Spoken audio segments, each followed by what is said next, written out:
Members of the head table, pleasant afternoon. My esteemed past presidents in the House, who have provided us great counsel, good afternoon to you. Fellow members, good afternoon. Every year we meet in this fashion, in keeping with the requirements of our Constitution, to assess our work and democratically elect the leadership to guide the association's continued growth and development. Mine has been the distinct privilege to be president over the past 2 years. And to that, I've had the distinct honor to preside over the activities commemorating the golden anniversary of the Custom Brokers and Freight Forwarders Association of Jamaica. 50 years is a milestone achievement for us as a professional body. Pioneering customs broker who formed this association envisioned an organization that would guarantee effective representation to licensed customs brokers.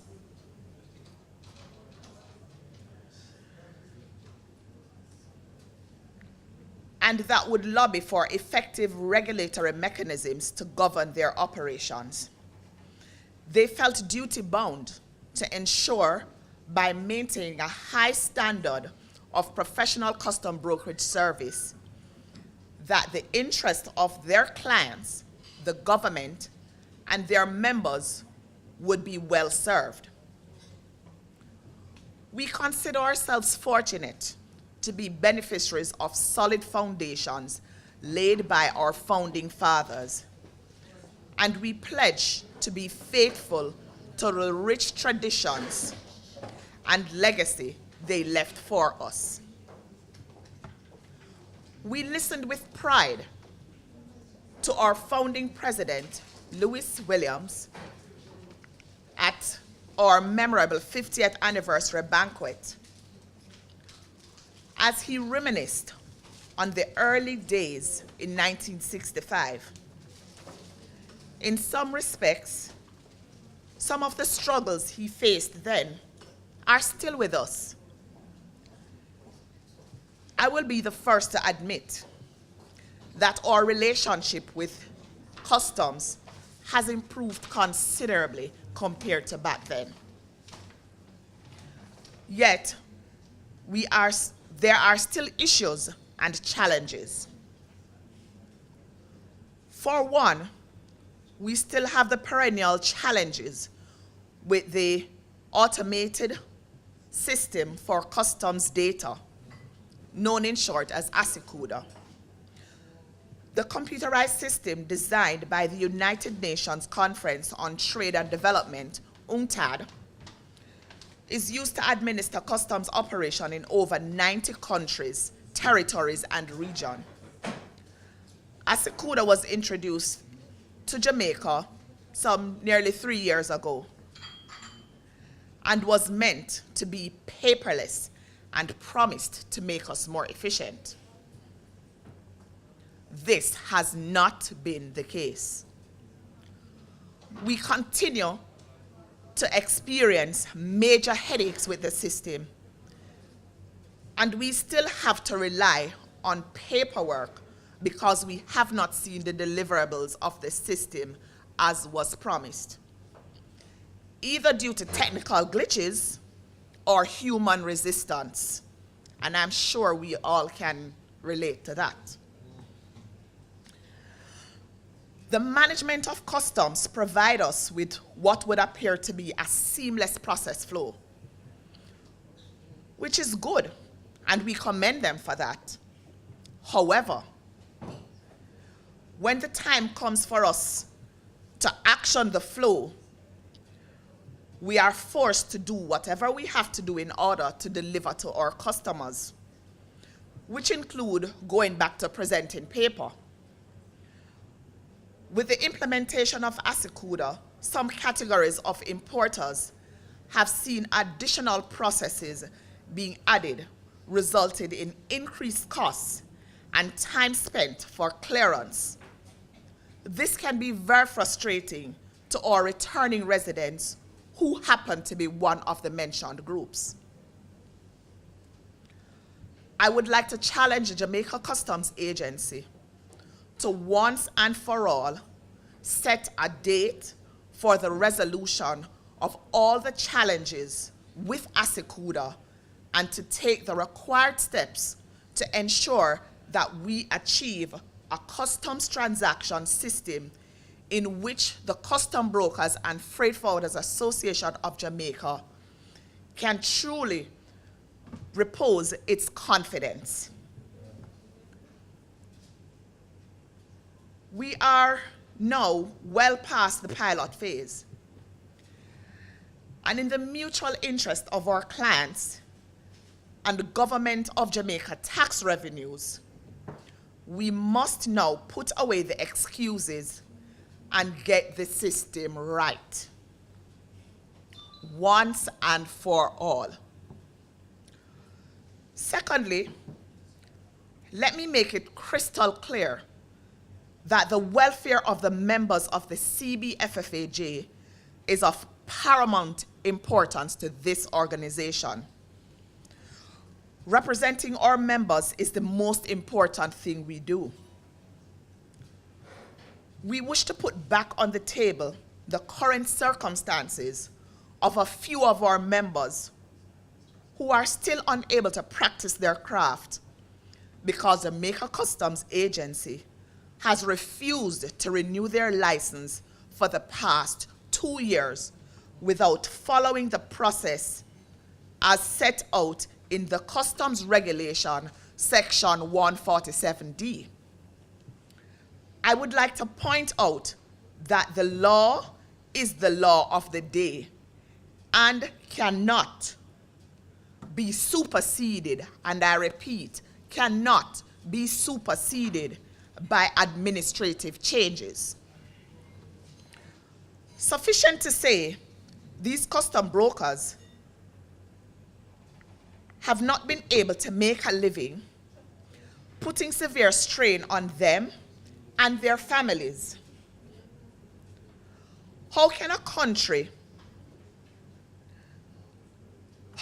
a country do we expect to achieve the vision of 2030 when we are faced with issues that causes tax compliant companies to be forced to get out of business, sending home staff as they have no license to operate?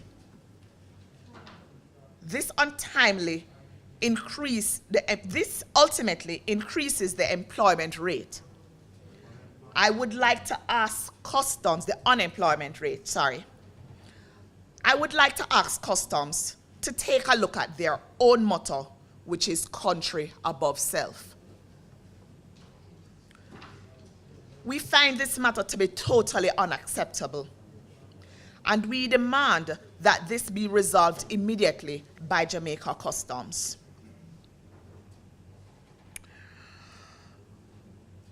The clear and present threat of crime and violence in Jamaica. Like many Jamaicans, we are mortified at the ongoing vicious and senseless killings of so many of our fellow citizens at the hands of criminals. We continue to experience as a country too many alarming cases of double, triple, and quadruple murders in our country. We are witnessing what were formerly tranquil rural communities being ripped apart by horrendous cases of double, triple, and quadruple murders. And when it seems that things were cooling down in Kingston, we woke up to the news just last week of 2 men being gunned down in a drive-by shooting in Hughenden, St. Andrew. The CBFFAJ, as a responsible professional organization, acknowledges that there is no panacea or silver bullet to our crime situation. We realize that the situation is rooted very deeply in social issues stemming from the breakdown and dysfunctionality in our homes. We know too that many parents have abandoned their responsibilities. In Montego Bay, where we have a strong base of custom brokers, we noticed the recent actions of the St. James Police to implement curfew operations to keep children off the streets of the city after hours. We commend the St. James Police for this move because it represents a recognition of the systematic nature of our culture of violence and crime in Jamaica. It is against this background that we call upon the Minister of National Security and the Police Commissioner to redouble their efforts at attacking the root cause of crime in Jamaica. We contend are the primary cause by the many social ills and breakdown in our society. We agree that there will always be a need for heavy law enforcement. But fighting fire with fire will not be enough to tame the monster of violent crimes. Even the threat of bringing back capital punishment will not be enough. Rather, the answer lies in our ability to restore a sense of civility and citizen engagement in the interest of personal and national security. We know that this is easier said than done, but I encourage the Minister and the Police Commissioner and the over 13,000 rank and file members of the JCF that enhanced community policing and people engagement is the master key for distinctively handling our crime situation. For us as the CBFFAJ, crime is always a bad thing for business. Our clients will invest and expand their business in an environment that is peaceful and that facilitates enterprises and profitability. An environment that is welcoming to foreign investors who want to invest in our logistics hub ambitions. When our clients do well, we do well.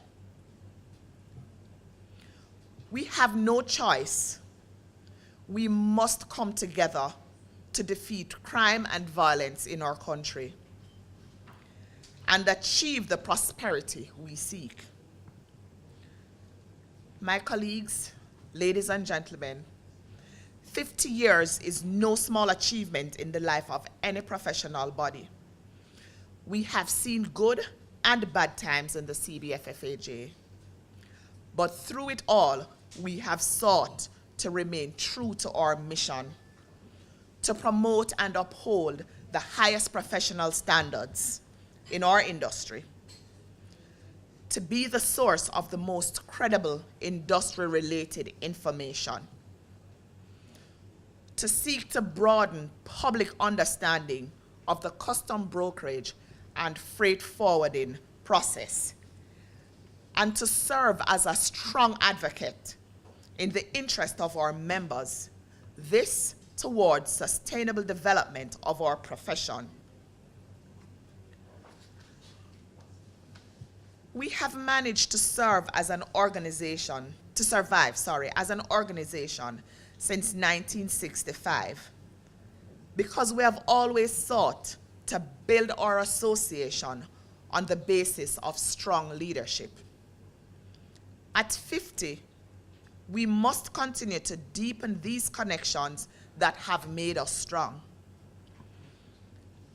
We must always remember that by coming together with one mind and determination, we are allowing ourselves to bring forth things as an association that we would not be able to do as individual entities. Today, let us resolve that we stick together to meet the challenges of our industry, and that through collaboration, we will build on a secure foundation of our association for another 50 years. As I've always said, the CBFFAJ must look at new business models, such as mergers and cross-cutting, collaboration in order to provide more sophisticated value-added services. We must become more agile in our business operation. We should be open to new opportunities. Critically, we must become certified at global standards, especially in the freight forwarding aspects of our business. With a need for continued education of our profession, making us stronger and current in all areas of our businesses.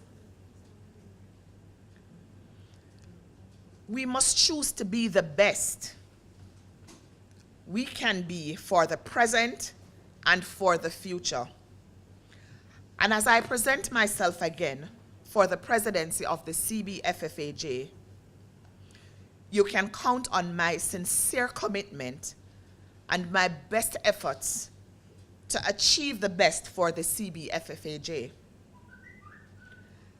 I am willing to sit down at the table and to work through the issues to a mutually satisfactory outcome in the best interest of all.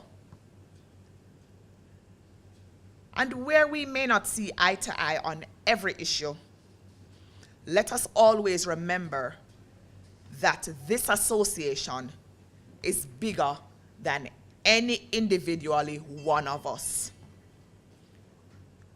We have an as associate, we have to be an association of determined people. However, there are problems, and wherever there is resistance, and wherever there's difficulty, we have to confront difficulty with strong will. And finally, we have to be an association filled with strategic mission. We have to go somewhere, and we have to find a way to get where we want to go. We have to be a people of destiny. As William Shakespeare reminds us, it is not in the stars that hold our destiny, it is in ourselves. Words which Bob Marley simply translated to one love, one heart, one destiny. May God continue to bless this association, each and every one of us, to the fulfillment of his purpose. I thank you for your attention.